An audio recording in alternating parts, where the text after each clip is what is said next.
అన్ని జనులు ఇశ్రాయేలు కాకపోయినా అన్ని జనులు అయిన మన యొద్దకు సువార్త రావడానికి గల కారణం వారు త్రోసేసినారంట ఆ రోజు. అందుకే మన దగ్గరికి ఏమొచ్చింది? సువార్త, యేసు ప్రభు నిత్య జీవము మన దగ్గరికి వచ్చింది. అదనమాట ఆ నిత్య జీవము యేసుక్రీస్తు ప్రభువే. మొదటి యోహాను 5:12 ఇంకొక మాట ఉంటుంది, ఆ నిత్య జీవము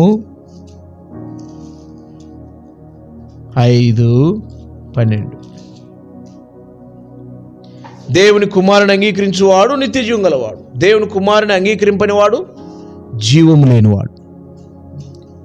యేసు క్రీస్తు ప్రభువును ఎవరైతే విశ్వసించి ఆయన అంగీకరిస్తున్నారో వారెవరంట? నిత్య జీవం గల, అంటే వాళ్ళ జీవంలో ఉన్నారు అని. ఎవరైతే యేసు క్రీస్తు ప్రభువును అంగీకరించడం లేదో, ఆయనే నిత్య జీవం, ఆయనే నిజమైన దేవుడిని ఎవరైతే అంగీకరింపడం లేదో వారు ఎక్కడున్నారంట? నిత్య